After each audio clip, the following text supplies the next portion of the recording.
नमो नमः। सम्यक् खलोः एकचत्वारिंशत् प्रसङ्गस्य सुस्वागतम्। अद्य शुक्लपक्ष आषाढमासस्य दशमी अस्ति। कार्यसूच्यां किं किम् अस्ति यदि वयं द्रष्टुम् इच्छति चेत् अद्य किञ्चित् इतिहासविषये अपि अस्ति। श्रीनिधिमहोदया मधुरविजयम् उपरि प्रस्तावना अद्य ददाति, परन्तु तस्य पूर्वं वयं सर्वे चित्रस्य वर्णनं कुरु इति किञ्चित् वाक्यरचनं कृत्वा तदनन्तरम् अग्रे किं भविष्यति नाम लघु कथा रचनार्थं क्रीडा क्रीडित्वा तदनन्तरं सम्भाषण अभ्यासविषये एकः प्रश्नः वयम् एकमेकं कृत्वा उत्तरं ददामः। तर्हि आरम्भं कुर्मः। दृश्यते खलु कार्यसूची? अस्तु।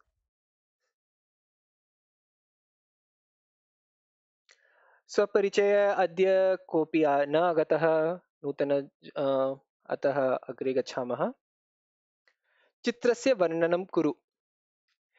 एकं चित्रं चिनोतु, तस्मिन् विषये 3 वाक्यानि रचयित्वा अन्यजनान् अवसरं परिणामयतु।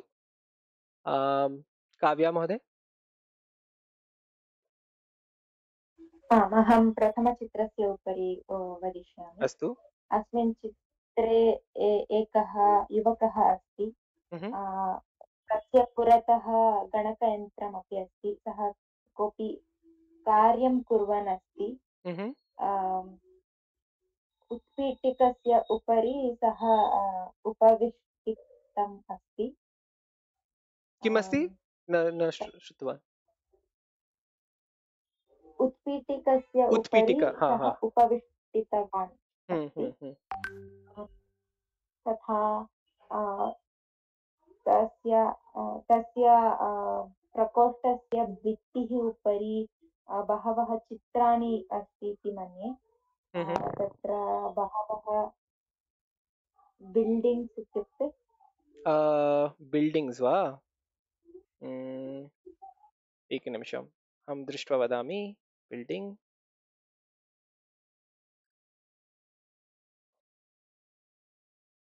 भवनम् एव वक्तुं शक्यते। भवनानि, बहूनि भवनानि सन्ति। एकः वृक्षः अपि अस्ति। वृक्षस्य परितः षष्टिविभक्ति। वृक्षस्य परितः कमलानि सन्ति। ओ, तावदेव। अस्तु। श्रीनिधि महोदय।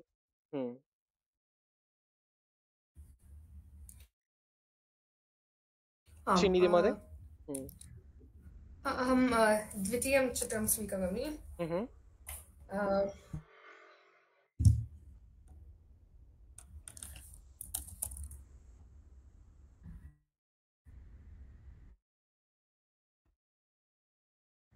सोफा इति शब्दस्य संस्कृतं किम्?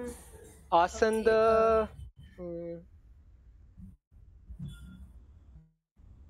सोफा वा? दृश्यामि। शय्या, शय्या आसन्द, मञ्च, शय्यासन्दः। ओके, मञ्चः बेञ्च् इति खलु? शय्या मञ्च समासः समस्तपदं। शय्या मञ्च समस्तपदम्। एका महिला शय्यासन्दे बहु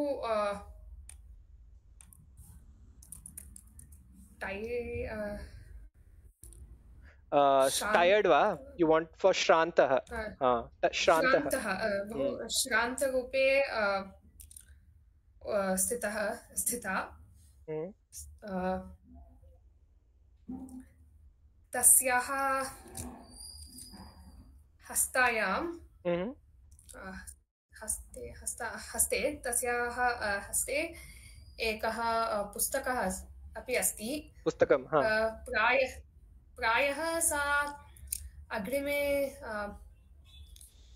प्रायः तस्याः अग्रिमे दिने कोऽपि अभ्यासः वा परीक्षा भवति अस्तु त्रीणि अभवत् खलु त्रीणि अभवत् अस्तु अस्तु अहमपि प्रयासं करोमि किमित्युक्ते वयं त्रयः एव अहं तृतीयचित्रं चिनोमि अत्र श्रीलङ्काप्रदेशस्य ऐतिहासिक चित्रम् अस्ति परन्तु किम् अभवत् इति अहमपि न जानामि अत्र प्रायशः केश मुण्डनं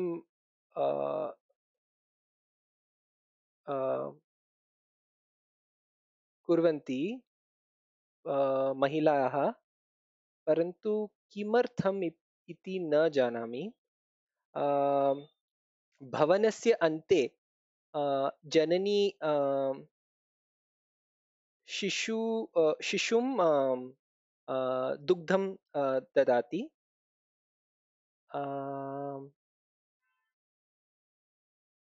अन्य भवने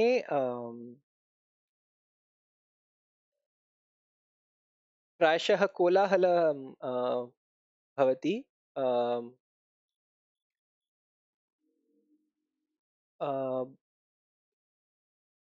गौतमबुद्धस्य चित्रमपि दृश्यते अस्तु काव्या महोदया अपि गतवती किम् अभवत् अस्तु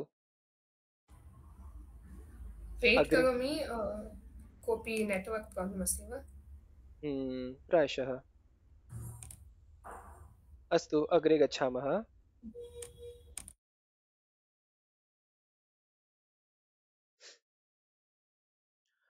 अग्रे किं भविष्यति दृश्यते खलु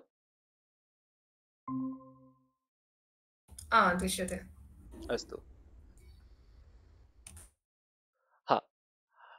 त्वं तव द्वौ सहोदरौ अग्रे गच्छन्तौ पश्यसि त्वं धावनम् आरभ्य आह्वानं कर्तुम् इच्छसि परन्तु यदा त्वया तयोः वार्तालापं श्रुतं त्वं कुपितः भूत्वा स्थगयित्वा चिन्तयसि अग्रे किं करणीयमिति त्वया किं श्रुतम् अग्रे किं भविष्यति तव अग्रजः नाम श्यामः अनुजः नाम किशोरः अवगतं वा यदि कोऽपि दोषः अस्ति चेत् अहं परिशीलयामि परन्तु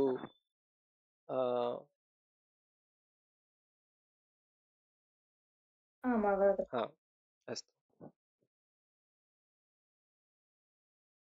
अहम् एकनिमिषं ददामि तदनन्तरं वयम् एकमेकं कृत्वा प्रयासं कुर्मः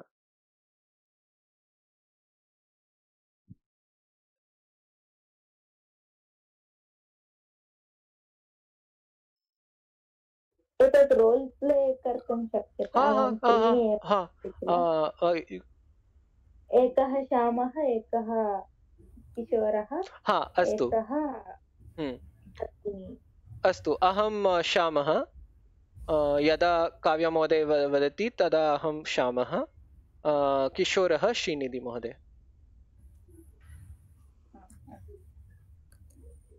मया न अवगता न अवगता वा सहोदरौ इत्युक्ते ब्रदर्स और रिलेटिव्स सो अग्रे गच्छन्तौ पश्यसि so I try to use the शत्रु शानच प्रत्यय सो गच्छन्तौ okay so they have been walking so you see your two brothers walking, okay, ahead. Tvam dhavanam arabhya ahvan, you start running and you call, but then you hear tayoho vartalapam shrutam tvaya. So you have heard something and then you get angry and you stop. So what happens next? What did you hear and what happens next? अस्तु आम् प्रारम्भं करोतु किमपि गासिप् करोतु मम उपरि अस्तु अहं अहं श्यामः सो किशोरं प्रति अहं वदामि काव्या महोदय भवत्याः पात्रं नाम किं चिनोति?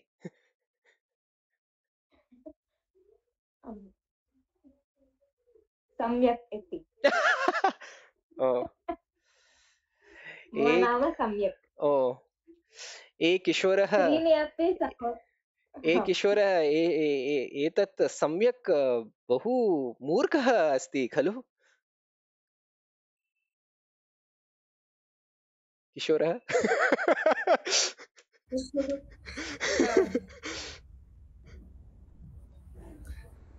भवान् न चिन्तयति वा तथैव?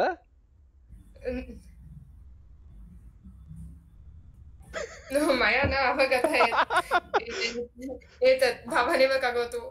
अस्तु अस्तु ओके अहम् एतदेव उक्तवान् सम्यक् महोदय। केवलं तत् वा? भोः श्यामः किमर्थम् अहं मूर्खः इति उक्तवान्? अहं वदामि। अहं किं कृतवान्? अहं वदामि। भवान् यदा तस्य जन्म अभवत् तस्मात् मम जीवनं बहु कठिनम् अभवत्। यदा भवान् शिशुः अभवत् प्रतिदिनं रुदन् आसीत् भवान्। निद्रा कर्तुं न शक्नुमः कुटुम्बे। तदनन्तरं यदा भवान् विद्यालयं गन्तुम् आरम्भं कृतवान् मम सर्व वस्त्राणि भवान् एव उपयोगं कर्तुम् आरब्धवान् खलु? अतः अहं किमर्थं मूर्खः भविष्यामि? रुदनं त्वम् अपि कृतवान्। त्वं यदा शिशुः आसीत् तत्समये त्वम् अपि रुदितवान्। तत् भवान् भवान् कथं जानाति अहमपि रुदितवान् इति? अहं दृष्टवान् परन्तु भवान् नासीत्। त्वमपि नार्मल् शिशुः एव खलु? तत् रुदनं शिशवस्य किं कार्यमस्ति तत्तेव करोति शिशवः। अहं रुदितवान् तत्कारणात् मूर्खः इति वदति चेत् त्वमेव मूर्खः। अस्तु नमो नमः श्रवण महोदय। नमो नमः। अहं पुनः कथा संकेतः वदामि। त्वं तव द्वौ सहोदरौ अग्रे गच्छन्तौ पश्यसि। You see your two brothers going ahead. त्वं धावनम् आरभ्य आह्वानं कर्तुम् इच्छसि. So you start running and you want to call, but परन्तु यदा त्वया तयोः वार्तालापं श्रुतं त्वं कुपितं भूत्वा स्थगयित्वा चिन्तयसि. So you overhear something and you get angry and you start thinking. Agre kim karaniyam iti tvaya kim shrutam. So what needs to be done next and what did you hear? Agre kim bhavishyati tava agrajah nama Shyamah anujah nama Kishorah. What did you hear that made you angry and what will you do next?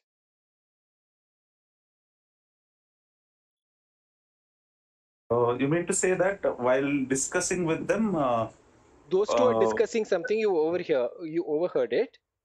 And Okay. question is, what did you hear and what will you do based on what you heard? Up to you. Okay. Imagination. Full. Yes, full imagination. If you want, you can phrase it outside Sanskritam and we'll try to frame it.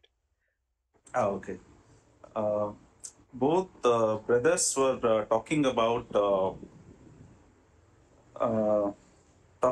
Ramayana. Oh, okay. One brother says uh, Rama is great, and another one says Ravana is great. Oh, oh. They were started Tadanantaram discussing on that. agrajah shamah vadati our brother is actually Ravana, va? No, there is a twist in this story. Oh, The positive side of Ravana we can discuss also. okay. So they were discussing both Rama is great and Ravana is great. They are arguing that the brother who is supporting Rama, he asked the other brother, how do you say that Ravana is great? Then that brother replies, Rama is not in the form of God. He is a common man. Maryada He is a Purushottam. Nara. Yeah, Naraha. he's just a Naraha. Ravana is a great scholar. He is a guru to Rama. When Sita is away, the Rama, being a Nara, if he is a divine, he don't worry about that attachment. But he, being a Nara, he has that attachment towards her wife. Because of that, he want to teach him a lesson. That's the reason he keep the Sita away, and he test his Okay. abilities, Okay, that's a and he lot. will bring Okay, out the hold on. best. That was a lot of English. So let's try to frame this in Sanskritam. Yeah, he So will. you're saying aham Ravanah eva uttamah iti kimartham vadami chet Ravanah Ramasya अनुरागः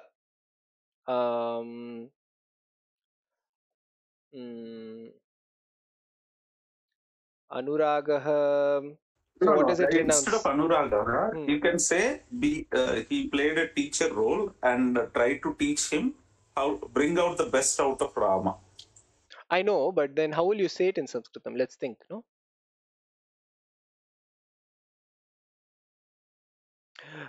श्रीरामः तु मर्यादपुरुषोत्तमः परन्तु कथं सः qualities प्रकृति प्रदर्शयितुं शक्नोति रावणस्य कारणेन एव खलु अतः रावणः उत्तमः. Is that fine? Yes, fine. Okay. So that was one argument of one brother. Okay, so you heard that. Now you also heard this and got angry. So what is your response?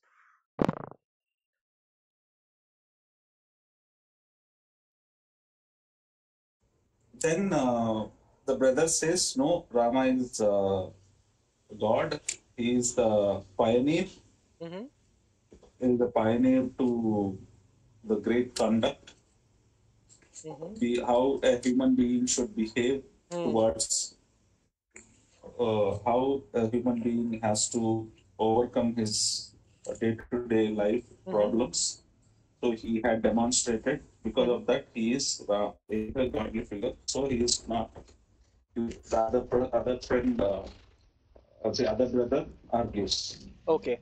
न अहम् एतादृशं चिन्तनम् अङ्गीकर्तुं न शक्नोमि. श्रीरामः तु मर्यादा पुरुषोत्तम अस्ति. यदि रावणः नास्ति चेत् अपि सः मर्यादा पुरुषोत्तम एव अस्ति. अतः so sorry, what else did you say? अन्य किम् उक्तवान्?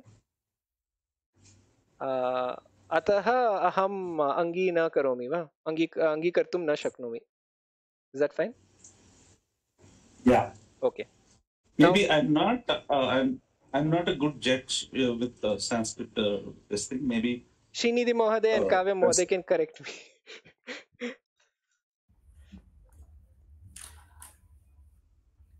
Astu. And then what do you say? You're the third character, Shravan Mohaday. So you also need to say something now. so. As a third character, You're the other third I brother. say I'll ask them. I'll ask them. Suppose if Ravana is not there in the Ramayana, can Rama elevate as a great person? So I'll say that both are complementing each other. That is what I, Complementing. as Wow. a third person, I'll say. Complimenting Kim.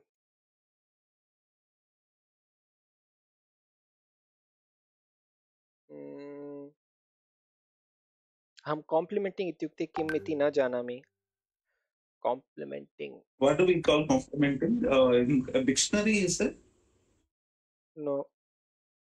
So you're saying किं भो भ्राता अहमपि चिन्तयामि श्रीरामः रावणेन विना श्रीरामः भवितुं न शक्नोति. तथैव रावणस्य क्रूरगुणाः प्रदर्शयितुं श्रीरामेण विना कथायां न शक्नोति. अतः द्वौ अपि समानरूपेण वयं अध्ययनं करणीयं वा न? Can someone else also try?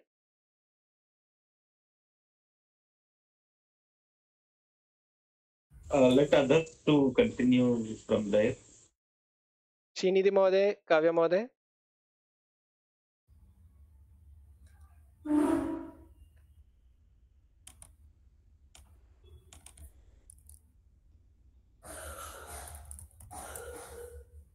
अहमपि तत् समाने संस्कृतं न जानामि. तथा नास्ति काव्य महोदय, भवती बहु सम्यक् जानाति. On the spot वक्तव्यं खलु. But that's the challenge, no? That's what I want to challenge us. Creativity अपि दर्शनीयम्. No, but I want to challenge ourselves. That's the reason I'm even doing all this. अस्तु. अहम् एकनिमिषं ददामि. किञ्चित् चिन्तयित्वा यदि अन्य कोऽपि continuation, हाँ, continue कर्तुं. So we've already set the context.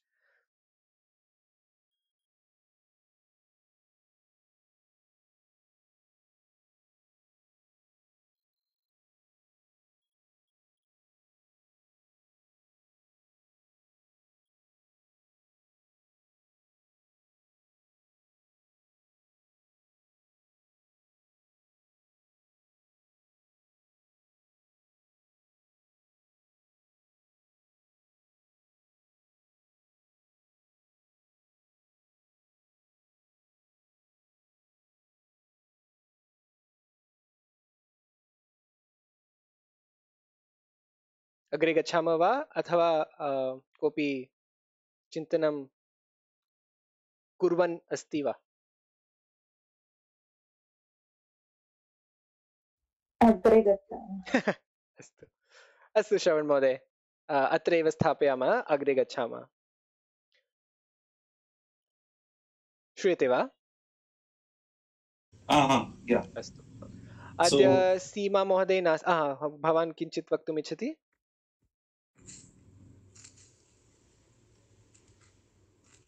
नास्ति वा? अस्तु. सीमा महोदय नास्ति, अतः अग्रे गच्छामः. सम्भाषण अभ्यासः. निद्रायां भवतः अथवा भवत्याः ये विचित्रस्वप्नाः आगच्छन्तः सन्ति तेषां वर्णयतु. अवगतं वा? आमाम्, अवगतम्. पूर्वे आगच्छन्तः वा? हा? किम्? अहं न अवगतवती. न अवगतं वा? निद्रायां भवत्याः ये विचित्रस्वप्ना very interesting dreams have come or are coming, तेषां वर्णयतु, उनका वर्णनं करोतु।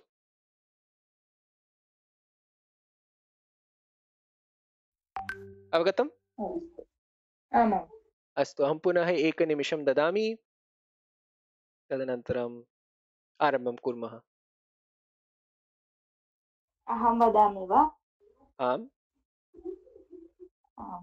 मह्यं सर्वसमये विचित्रस्वप्नः एव आगच्छन्ति, किन्तु अहं यदा बाल्यकाले आसीत्, अहं प्रायशः 6th स्टाण्डर्ड् अथवा 5th स्टाण्डर्ड् मध्ये आसीत्, तत् समये एकः स्वप्नः आगतः। तत् बहु विचित्रः आसीत्। अहं प्रायशः हिस्ट्री सर्वं पठितमासीत् तत् बाल्यावस्थे, तत् कारणात् एकसमये अहं इङ्ग्लेण्ड् गत्वा तत्र कोहिनूर् डैमण्ड् किं डैमण्ड् इत्युक्ते एकनिमिषं,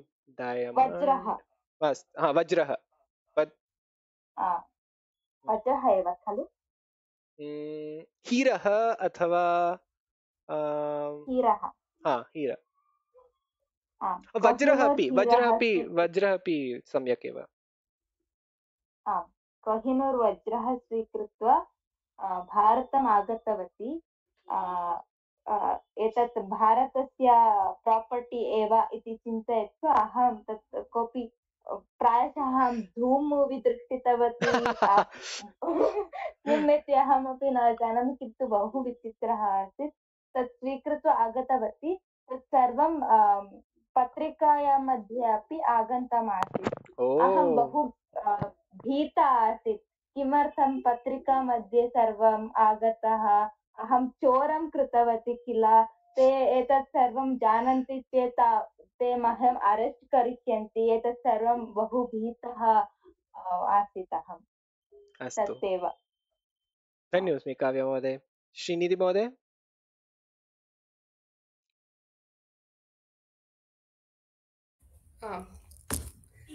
एकवारं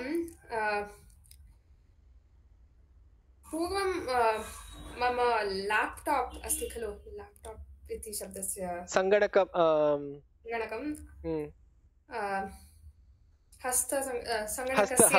हस्तसङ्गणकम् एकः सङ्गणकम् आसीत्, तस्य व्यजनः अस्ति खलु, फैन्, बहु शब्दः ध्वनिः कृतः,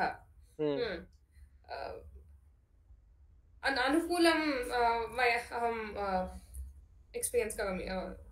इट् was causing a lot of discomfort तद् व्यजनम्। अतः किम् अभवत्, स्वप्ने ईदृशः स्वप्नः अभवत् यत्र तत् सङ्गणकः एव ड्रोन् इव फ्लै कर्तुम् आरम्भं कृतः। मक्षिका इव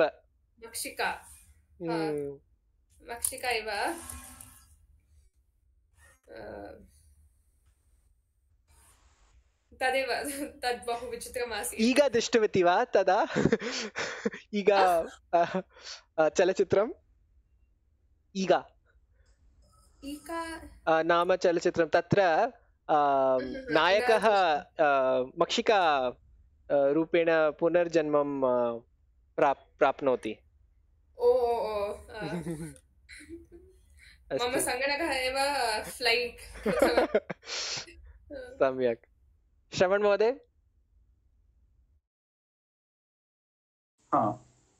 अहं निद्राया भवत्याः ये विचित्रस्वप्नाः आगच्छन्तः सन्ति तेषां वर्णयतु। ओके, अहं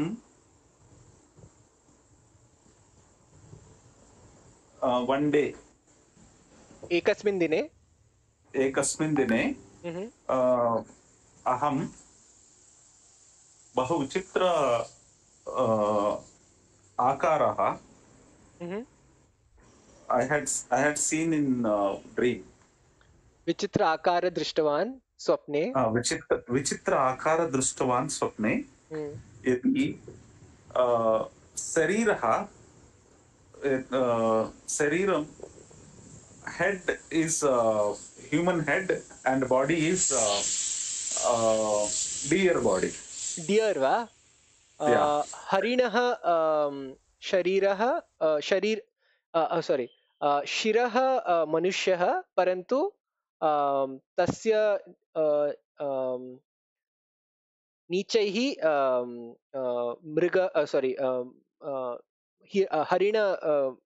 हरिणस्य शरीरः.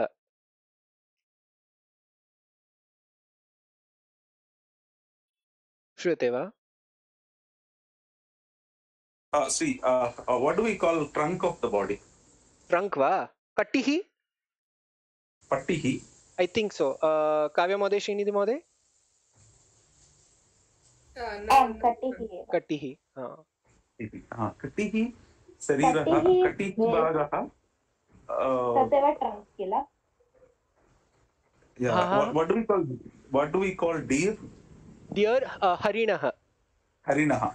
हरिणः शरीरः शिरसः मनुष्यशरीरः मनुष्यशिरसः इति स्वप्नं मे दृष्टवान्.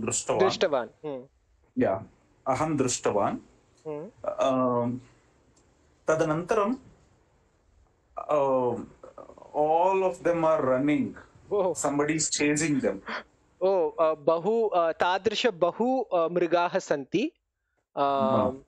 ते सर्वे भयभीताः धावितवन्तः.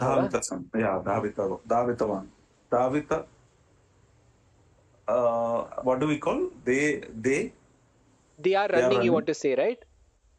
They are running. Dhavanti. They sarvepi dhavanti. किमर्थं नार्निया स्नो विच आगच्छति वा?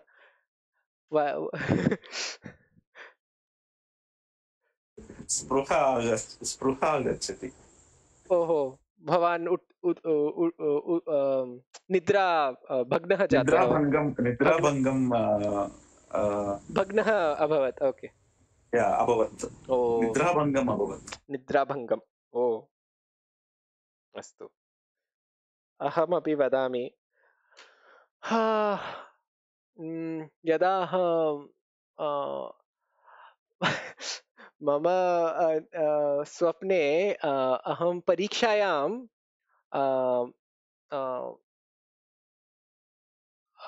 परीक्षा गृहे अहम् अस्मि, परन्तु यदा परीक्षा प्रश्नाः आगच्छति, अहं जानामि अन्य वर्गस्य परीक्षा अस्ति इति. अहं तद्विषये अहं न पठितवान्. एतादृश मम दुःखित स्वप्नः, लैक् एङ्ग्सैटि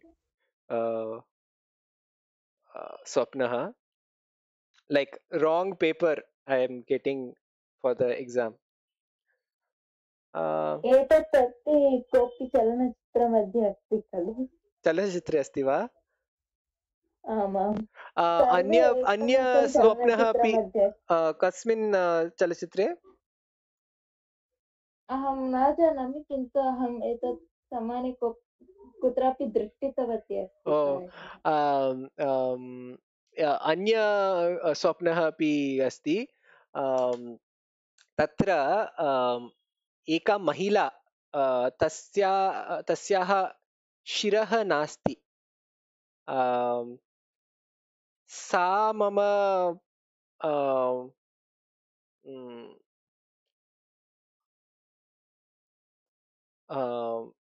समीपे आगच्छति. अहं भयभीतः पलायनं करोमि.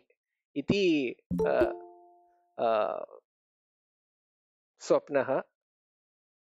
नमो नमः श्रीकांत महोदय, श्रूयते वा? नमो नमः। निद्रायां भवतः ये विचित्रस्वप्नाः आगच्छन्तः सन्ति तेषां वर्णयतु कृपया।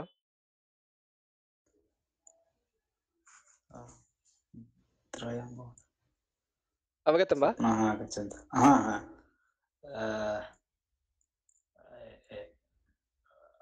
बहूनि सन्ति।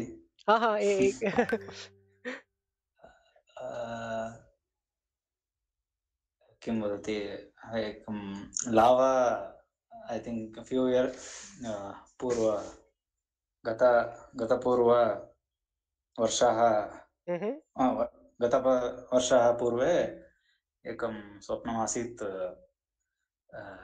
अहं लावा एकं मौण्टेन् मध्ये ज्वालामुख्यां वा?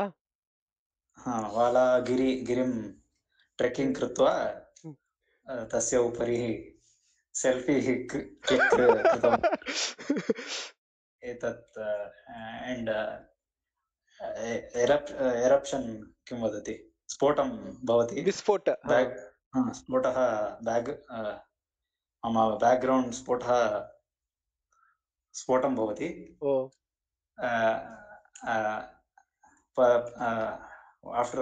आफ्टर्वर्ड्स् किं वदति, तदनन्तरं लावाम् अहं पिबामि डैरेक्ट्लि। किमर्थं न जानामि। ऐ थिङ्क् एतत् मौण्ट् फिजी सम् रिसर्च् जपान् मध्ये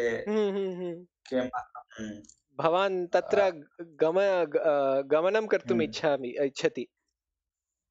प्राबब्लि एतत् रिसर्च् रात्रिकाले रिसर्च् कृतवन्तः। अग्रिम स्वप्ने एतत्। अस्तु अस्तु अस्तु। अत्र एव श्रीनिधि महोदय, अधुना भवती प्रेषयितुं शक्नोति वा? करोमि अहम्। अस्तु, अहं शेर् कर्तुं स्थापयामि। अस्तु।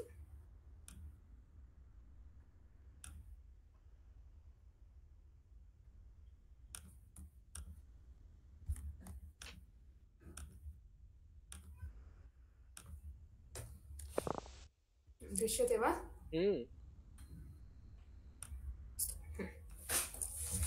नमो नमः सर्वेभ्यः।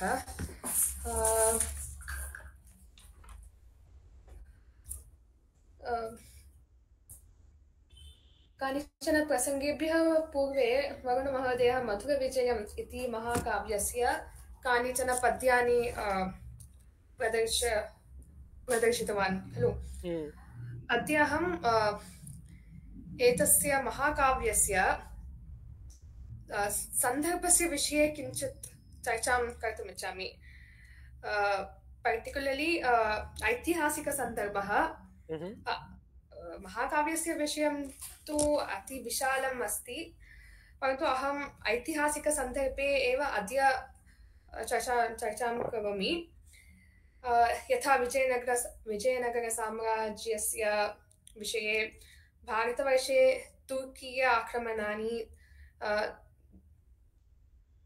इव एतेषां विषयेषु केषुचन चर्चां करोमि।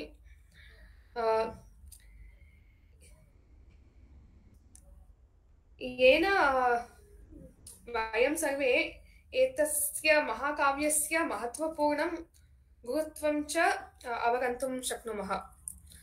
तदेव ऑब्जेक्टिव् अस्ति, एतस्य लक्ष्यमस्ति। अस्तु, आरम्भं कुर्मः। एते चित्रे यथा दृश्यते, भारतवर्षे प्राचीनकालात् बहुभ्यः शताब्देभ्यः विदेशीय आक्रमणानि प्रचलन् आसीत् खलु। कासुचन स्थितिषु अस्माकं हानिः अभवत्, कासुचन स्थितिषु वयं सफलरूपेण तान् पराजितवन्तः।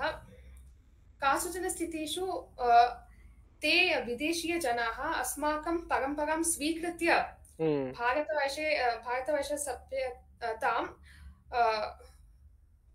पूरयितवन्तः, यथा इण्डो ग्रीक्, कुशानास्, ते सर्वे अस्माकं परम्परां स्वीकृतवन्तः। अतः बहुकालाय भारतसभ्यतया किमपि शाश्वतप्रभावः न अनुभवं कृतः। No permanent impact was felt by these invasions. शाश्वतप्रभावः न अभवत्। परन्तु 7મી शताब्द्यां समीपे things changed. एकस्य ईदृशस्य गणस्य जातः अभवत् 8th शताब्द्यां, येन विश्वे अद्यापि बहु समस्यानि भवति। अनेकवारं अरबीय तुर्कीय सेनानि अस्माकं देशस्य उत्तरपश्चिमी सीमायां नॉर्थ वेस्ट फ्रंट बॉर्डर मध्ये आक्रमणं कृतवन्तः। प्रथमे सिन्धु प्रदेशस्य नष्टः अभवत्। तत्पश्चात् गान्धार प्रदेशः एकैकशः सर्वे उत्तरभारते सर्वे प्रदेशे नष्टः अभवत्। पूर्णरूपेण तुर्कीय म्लेच्छ आक्रमकारकः इन्वेडर्स् आक्रमकारकाणां शासने आगच्छन् अभवत्।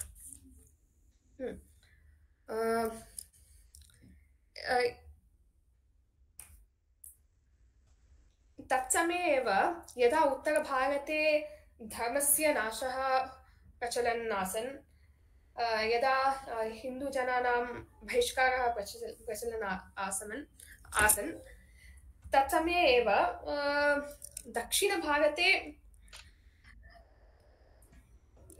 तद् समयः साधु एव आसीत्। यदा Mahmood गस्नी Somnath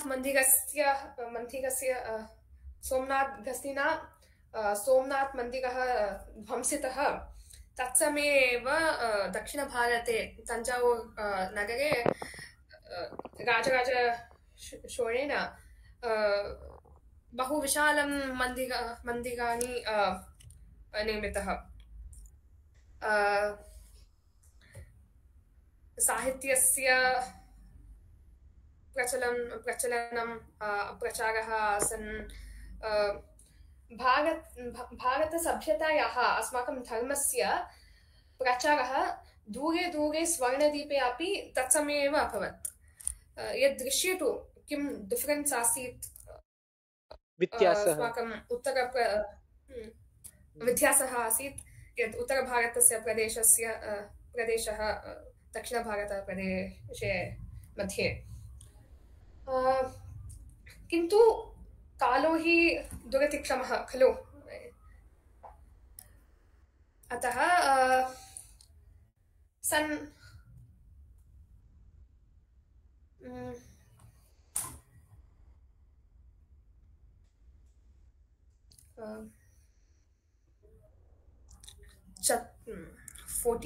14th century, end of 13th century, तत्समये 14th century beginning समये यदा खिल्जी वंशस्य शासनम् अभवत् उत्तरभारते, प्रथमवारं दक्षिणभारते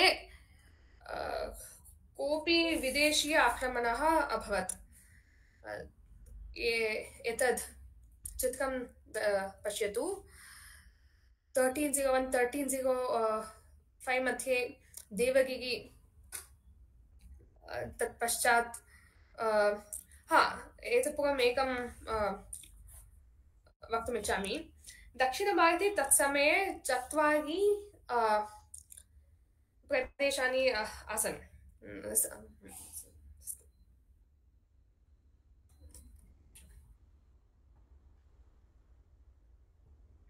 एकनिमिषः।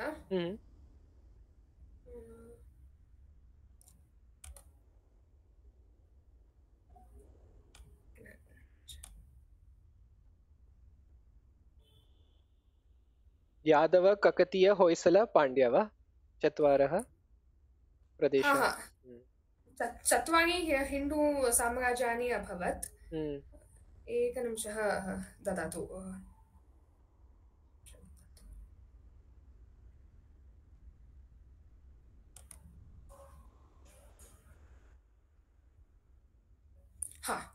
ओके। एते 4 प्रदेशे एकनिमिषः, एकः संशयः अस्ति। आसीत् तत् शब्दस्य बहुवचनं किम्? आसीत्, आस्ताम्, आसन्। आसन्, आसीत्, आसम्। तत्समये 4 वंशाः 4 वंशाः आसन् खलु? 4 इति मन्ये। किम् इत्युक्ते यदि वंशः पुल्लिङ्ग् अस्ति चेत् 4 वंशाः आसन्। परन्तु एकैकशः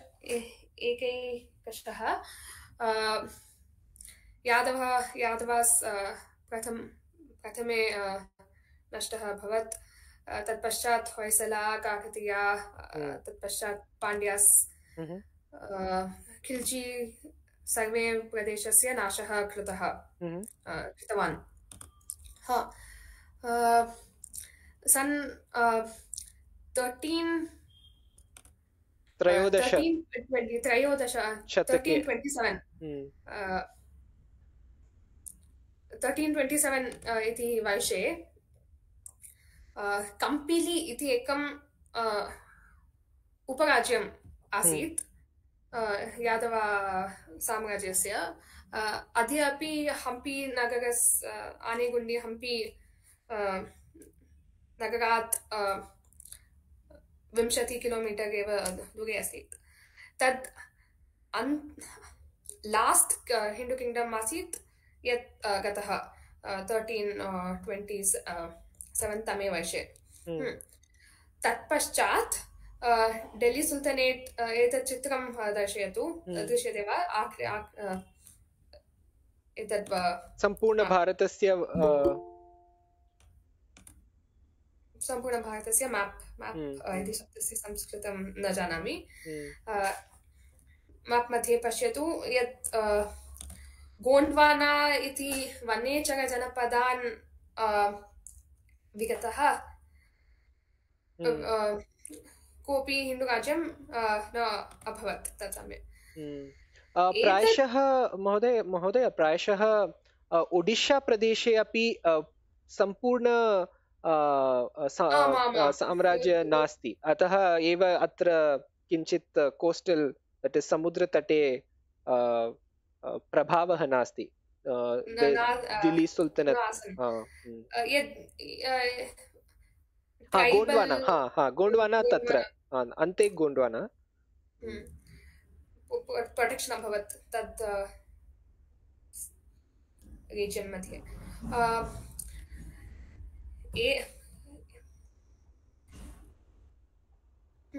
एतस्मिन् समये एतस्मिन् परिस्थितौ एव विजयनगरसाम्राज्यस्य जातः अभवत्। वयं सर्वे जानीमः यदा 1336 तमे वर्षे शृङ्गेरी शारदापीठाधिपतिः जगद्गुरु विद्यारण्य स्वामिना हक्का बुक्का इति द्वाभ्यां भ्रातृभ्यां विजयनगरसाम्राज्यस्य उत्पन्नः अभवत्। परन्तु तत्समये एव कानिचन अन्यः प्रदेशानि अपि स्वतन्त्रं घोषितवन्तः। अत्र दृश्यते वा यदा बेङ्गाल् सुल्तनेट् बहामनी सुल्तनेट् तेषु एकः आसीत् मदुरै सुल्तनेट्। अस्तु। जलालुद्दीन् असफ् खान् इति एकः सुहृद्राणः अभवत्। ते तमिळ् प्रदेशं मलबार् क्षेत्रं तेन एते क्षेत्राणि परिगृहीतः तमिळ्नाडु क्षेत्रे। तत्र किम् अभवत्, तत्र अति वैब्रेण्ट् सिविलैजेशन् मध्ये कम्युनिटी मध्ये बहूनि अत्याचाराणि अभवत्। यदा यथा ट्रावेलर्स् अपि यात्रिकाः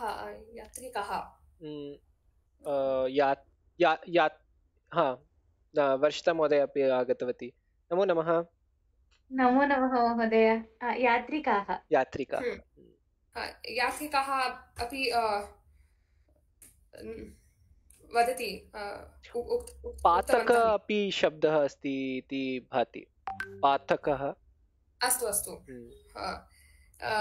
तेन उक्तः ते बहु ग्राफिक् रूपेण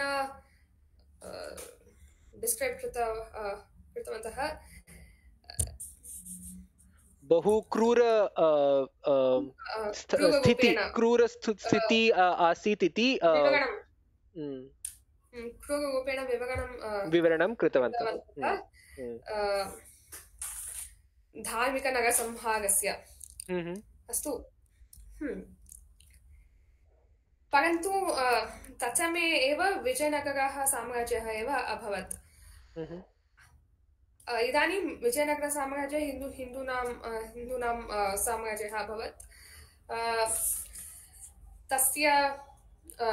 अतः तस्य सेना विजयनगरस्य सेनाध्यक्षः कानिचन राजाः एतत् मधुरै सुल्तनेट् सुगत्राणस्य पराजयं कृतः सुगत्राणस्य सन् 1365-1375 तमे वर्षे मध्ये गत्वा मधुरै मथुरा इति क्षेत्रस्य पुनः विजयनगरसाम्राज्यस्य विभागः कृतः। तस्य सुगत्राणस्य नाशः कृत्वा पुनः स्वराज्यं कृतः तत्र स्थापितवन्तः ते। धर्मस्य रक्षणार्थं पुनः विनिर्मुक्तनार्थं ते गतवन्तः। विक्टरि अपि जयः अपि प्राप्तवन्तः ते। विजयः अपि प्राप्तवन्तः। कः आसीत् तद् सेनाध्यक्षः? कः आसीत् यः एषः सुकर्मः येन एषः सुकर्मः कृतः?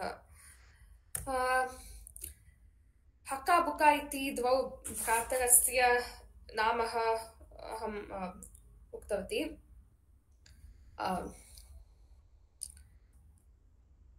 तौ आस्तां तौ सङ्गम इति नायकः आसीत्। सिद्धान्तः अस्ति सः होय्सला इति राज्यस्य नायकः आसीत्, अथवा एकः अन्यः सिद्धान्तः अस्ति यत् सः काकतीय साम्राज्यस्य नायकः आसीत्। परन्तु कोऽपि आसीत्, तस्य पञ्च पुत्राणि आसन्। हक्का इति हरिहर इति नायकः विजयनगरसाम्राज्यस्य प्रथमः नृपः आसीत्। तत्पश्चात् तस्य भ्राता बुक्का इति बुक्कराय इति विजयनगरसाम्राज्यस्य नृपः आसीत्। तस्य एकः पुत्रः आसीत् कुमारकम्पन्न इति। कुमारकम्पनः एव तद् नायकः सेनाध्यक्षः आसीत् यः भारते पुनर्विनिर्मुक्तः कृतः। अपि च तस्य भार्या गङ्गादेवी इति भार्या आसीत्। सा एव एतस्य महाकाव्यस्य कवि आसीत्। सः तस्य पतेः वीरकथा लिखितवती। अतः एषः मधुरविजयम् इति महाकाव्यः एकः ऐतिहासिकवीरकथा अस्ति। गङ्गादेवीना कृतः।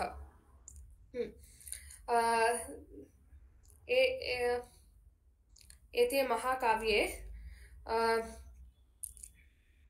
यत् रूपे मधुरै नगरे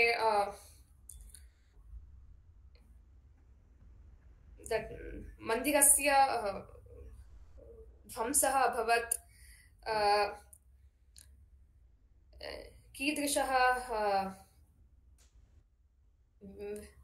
सभ्यतायाः नाशः अभवत्, गावः हरणम् एतेषां बहु डिटेल्ड् रूपेण लिखितवती सा। तत्पश्चात् कथं मीनाक्षी देवी कुमारकम्पन्न स्वप्ने गत्वा सा मीनाक्षी देवी उक्तवती मां रिलीस् सेव् मी, मां रक्षां करोतु, अत्र आगत्वा सुगतराणस्य हत्या कृत्वा मां रक्षणं करोतु इति स्वप्ने आगत्वा उक्त्वा तत्पश्चात् कथं कुमारकम्पन्नः मधुरै गत्वा सेना सहायेन विजयः प्राप्तवान्। अतः एषा एव कथा अस्ति। गङ्गादेवी कविः कालिदासस्य स्टैल् स्टैल् इत्युक्ते विधि तेन बहु प्रेरिता आसीत् सा। बहु उपमा अथवा विवरणं कुमारसम्भवम् अथवा रघुवंशम् एतेषां काव्यानाम् एव स्वीकृता सा अपि। अतः साहित्यमपि सुन्दरम् अस्ति, कथा अपि वीरकथा अस्ति, ऐतिहासिका अपि अस्ति, अतः रियल् अस्ति, इमेजिनेशन् नास्ति। अतः बहु सुन्दरं, बहु महत्त्वपूर्णमपि अस्ति। अग्रे वयं किञ्चित् एपिसोड्स् प्रसङ्गः अथवा श्लोकानि स्वीकृत्वा एतस्य ऐतिहासमपि दृश्यामः, साहित्यमपि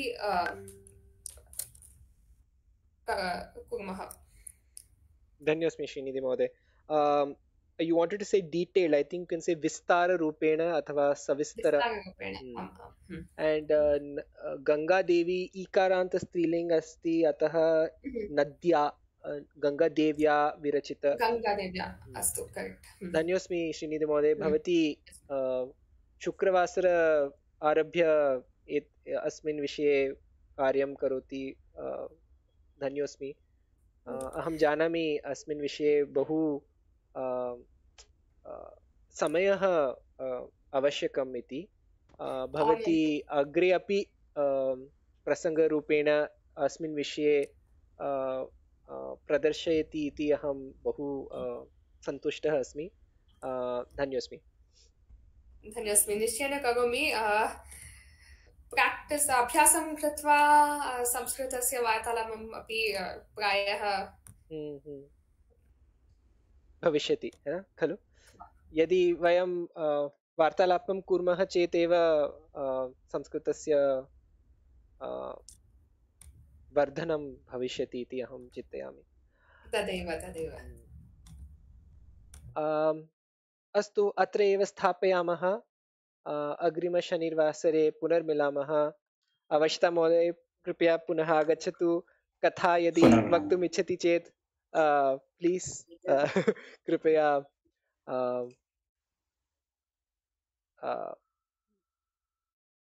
प्रस्तुतिं करोतु श्रीकान्त महोदय प्रहेलिका अस्ति वा अस्ति अस्तु अहं चिन्तितवान् अतः एव भवान् आगतवान् यदि नास्ति चेत् भवान् न आगच्छति अहं दृष्टवान् सर्वे वाराः पूर्वमेव करिष्यामि ओ अस्तु परन्तु एतत् ट्रावेल् मध्ये आसीत् ओ अस्तु समयः अस्ति वा नास्ति अग्रिमशनिवासरे कर्तुं शक्यते वा अस्तु अत्रैव स्थापयामः तर्हि पुनर्मिलामः शुभरात्रि